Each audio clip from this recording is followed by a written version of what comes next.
آج بڑی اہم کانفرنس ہوئی جسے ہم کہتے ہیں فارمیشن کمانڈرز کانفرنس 79 تھی یہ، اور اس کے آرمی چیف کے زیر صدارت ہوئی۔ اس میں میجر جنرلز سے لے کے لیفٹیننٹ جنرلز، کور کمانڈرز، یہ سب موجود ہوتے ہیں۔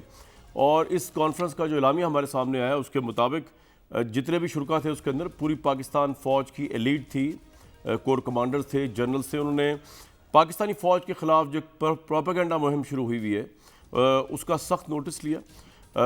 بعض عناصر گمراہ کن مہم کے ذریعے ادارے عوام کے درمیان خلیج پیدا کر رہے ہیں۔ شرکا نے اس پہ اتفاق کیا کہ یہ ہو رہا ہے، اور چیف پر اور اپنی یونٹی آف کمانڈ بھی دکھائی ہے اس کے اندر۔ اور یہ سب معاملہ اس لیے ہوا کہ جس دن عمران خان صاحب کی گورنمنٹ گئی اس سے اگلے دن جو پورے پاکستان کے اندر پاکستان تحریک انصاف نے احتجاج کیا اور جو سوشل میڈیا پہ کمپین شروع ہوئیں، اس میں بہت سے نامناسب نعرے لگائے گئے اداروں کے خلاف، عدلیہ کے خلاف، اور سوشل میڈیا کے اوپر جو ہے باقاعدہ ایک کمپین نظر آئی جس کے متعلق اب ایف آئی اے بھی حرکت میں آ چکی ہے۔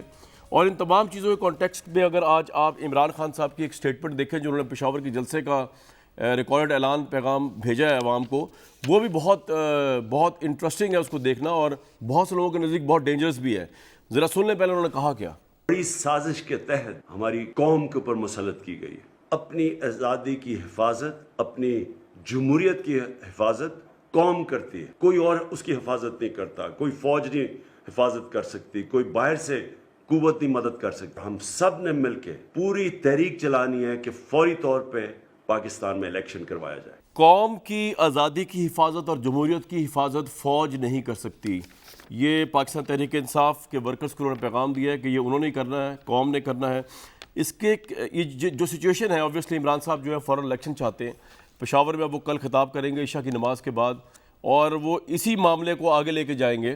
تو کیا ان کا یہ بیانیہ اب جو سازش ہے جس کے اندر وہ اداروں کا نام بھی انڈائریکٹلی لیتے ہیں، ان کے شرکا جو ہے جلسوں کے اندر وہ ڈائریکٹلی لیتے ہیں، ڈیروگیٹری ریٹرکس بھی اس کے اندر آتے ہیں، اب یہ جو ساری سچویشن ہے اس ملک کو کس طرف لے کے جائے گی؟ کیا جو عمران خان صاحب کا مطالبہ ہے فوری الیکشن اس کی طرف لے کے جائے گی، یا اس ملک کو انارکی کی طرف لے کے جائے گی؟ ایک بات طے ہے، یہ پاکستان کی جو فوج ہے اس کو توڑنے کی بہت سے لوگوں نے کوشش کی، بیرونی عراقی بین الاقوامی سازش کا شکار ہو رہے ہیں، تو نہ چاہتے ہوئے انجانے میں اگر اس ملک کے خلاف، اس فوج کے خلاف، آزاد عدلیہ کے خلاف سازش ہوتی ہے تو یہ بھی اس ملک کے لیے کتنی صحیح ثابت ہو سکتی ہے، اور اس سے کیا ہمیں الیکشن ملے گا، انارکی ملے گی؟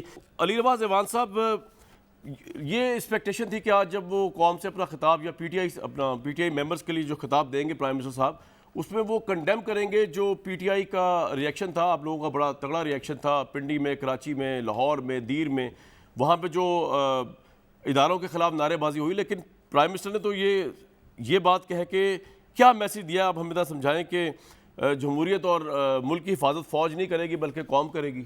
بڑے آپ نے آج کا ایک پرائم منسٹر کا جو میسج تھا پشاور جیسے اس کو کوٹ کیا، اس سے پہلے پرائم منسٹر میرا خیال ہے جب یہ پورا سینیریو گزر رہا تھا بڑی اوپنلی کہہ رہے تھے اور کہتے بھی ہیں کہ اگر پاکستان یونائٹڈ ہے تو اس کے پیچھے سب سے بڑا جو فیکٹر ہے وہ پاکستان کی فوج ہے جو پاکستان کو یونائٹڈ رکھتی ہے۔ اس کے بعد پرائم منسٹر نے بڑی کھلا ہو کے، پہلے بھی اس طرح کی ایک کمپین چل رہی تھی اور اس کے اندر پرائم منسٹر نے کہا کہ کوئی چیف آف آرمی سٹاف کو برا کہے اور مجھے اچھا کہے تو وہ میں اپنی توہین سمجھتا ہوں۔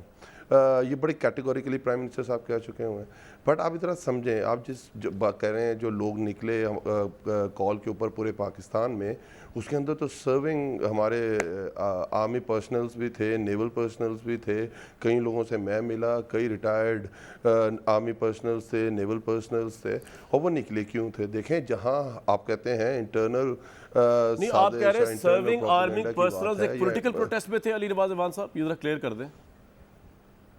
کئی لوگ مجھے ملے اسپونٹینیس لوگ نکلے ہیں، اور وہ کیا رہے تھے؟ وہ کہہ یہ رہے تھے پاکستان کے خلاف ایک عالمی سازش ہوئی ہے، پاکستان کے خلاف ایک رجیم چینج کی سازش ہوئی ہے، ہم اس رجیم چینج کے خلاف ہیں، اس عالمی سازش کے خلاف ہیں۔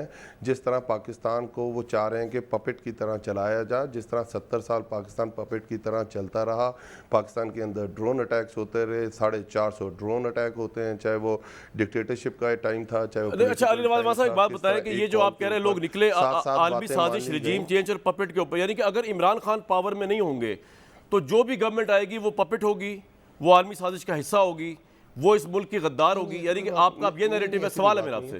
جی آپ کس طرح نہیں آپ یہ کہہ رہے ہیں نکلے جس طرح نکلے وہ جو سائفر آیا تھا سائفر میں تو پورا انہوں نے سٹیپ وائز بتا دیا تھا نا کیا کیا ہوگا. انہوں نے سٹیپ وائز بتا دیا تھا کہ عدم اعتماد آئے گی, عدم اعتماد کامیاب نہیں ہوئی تو اس کے کانسیکوینسز ہوں گے, عدم اعتماد کامیاب ہوگی تو ہم آپ کو معاف کر دیں گے, اور وہی والے سٹیپس فالو ہوئے نا, اور ساری چیزیں آپ کے سامنے ہیں. وہ تو سازش, اور اس کے بعد اعلامیہ نیشنل سیکورٹی کونسل کا اعلامیہ آپ کے سامنے, آپ اس کو بالکل فارغ تو نہیں کر سکتے. اس میں کہا گیا کہ ہاں پاکستان کے انٹرنل میٹرز کے اندر انٹرفیرنس ہے, یہ ڈیمارش لکھا جائے گا لوکل امبیسڈر کو, اور اس کے بعد باہر جس ملک سے تعلق ہے ادھر بھی ڈیمارش دیا جائے گا. یہ تو کیٹیگوریکلی ہو چکا ہے. نیشنل سیکورٹی کونسل کے اندر یہ سارے ہمارے ہیڈ آف دا جو ہمارے فوج سر, لیکن وہ جو اعلامیہ جس کا آپ ریفر کر رہے ہیں علی بھائی, اس میں نہ کوئی عالمی سازش لکھی ہوئی نہ کوئی رجیم چینج لکھا ہوا ہے. لیکن چلے آپ کو یہ پوائنٹ آ گیا, اب اس کے اوپر اب یہ جو کمیٹی بٹھائی ہے ان کیمرہ نہیں درسون تو لینا وہ آپ نے دیکھیں, ہم نے اس کے لیے پوری کوشش کی نا. یہ تو نہیں کہہ سکتے نا استاد محترم اب کوئی پروٹوکولز ہیں, کوئی ڈپلومیٹک پروٹوکولز ہیں جس میں کوڈز ہوتے ہیں, وہ آپ اس کو نہیں دے سکتے. اسی لیے تو ہم نے کہہ دیا کہ چیف جسٹس آف پاکستان کو ہم نے وہ مراسلہ بھیج دیا. ہم نے لیڈر آف اپوزیشن اور جتنی اپوزیشن پارٹیز کے ہیڈ ہیں ان کو کہا آپ ان کو آ کے دیکھ لیں. اس کے بعد نیشنل اسمبلی کے اسپیکر کو جو کسٹوڈین آف دا ہاؤس ہیں ان کو وہ مراسلہ بھیج دیا. It's open. ہم تو چیف جسٹس آف پاکستان کو یہ کہہ رہے ہیں کہ آپ کے پاس وہ مراسلہ پہنچ چکا ہوا ہے, اور آپ سر میری ایک بات سنیں, اب چیف جسٹس کو فیصلہ کرنے دیں پھر. آپ تو پہلی فیصلہ سنا دیا نا آپ نے کہ یہ پپٹ گورنمنٹ ہے, یہ رجیم چینج ہے, یہ امریکہ سے ملی غدار گورنمنٹ ہے.